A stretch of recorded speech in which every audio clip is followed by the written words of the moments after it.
next intersection, notice that all bicyclists making turns, including right turns, are expected to do it from the left lane. This is the case at most intersections. In a few seconds, you'll see John Schubert come up on my left side. He'll be waiting where bicyclists are expected to wait to make a right turn. There he is. This is where you stopped last time. I remember.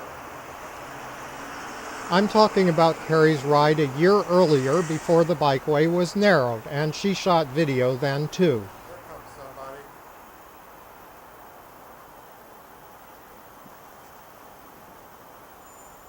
That's like north of the... He ran the red light. The striped buffer separating the bikeway from the travel lane to its right narrows and disappears. Narrowing of the bikeway has taken an especially high toll here, although a parking lane remains.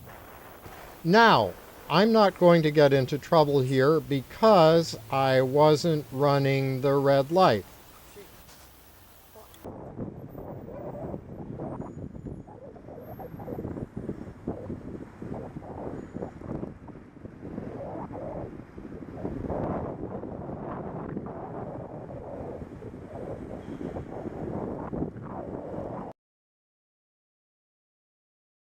While not getting in the way of drivers, and drivers realize that, hey, there's a bike lane out here.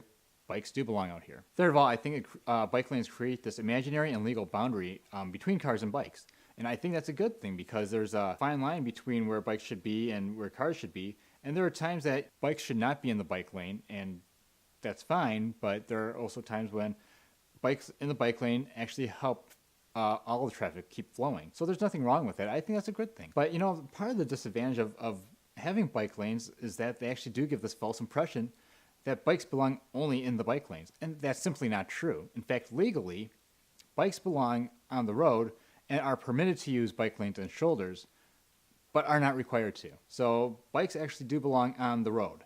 Bottom line. Second, I think bike lanes are not always well designed. I always think about, some bike lanes which basically just stop at some random spot, or bike lanes that are like on the far right side, and then you've got a car on to the bicyclist's left that wants to turn. Basically, you've got to look out for the car that might give you the right hook or whatever. And then, of course, there are bikes that want to turn left, and they actually might decide that they need to stay in the bike lane. Legally, you're allowed to get out of the bike lane if you want to make a left-hand turn, especially if you have to cross a couple of lanes of traffic. Finally, I think bike lanes give you this false sense of security, especially when bicyclists ride the wrong way. They think that they're in a bike lane so they're fine, even though they're riding against traffic. That could not be further from the truth. Bicyclists, when you're riding on the road, you need to stay in the same direction as traffic, never against, because you're in traffic. You are a legal vehicle. So finally, I just want to close by saying I think bikes are good for helping riders become more confident in traffic, and I think they're good for also helping more experienced riders stay a little more mindful about riding in traffic. And I think they're also good for drivers to help them realize that, hey, bikes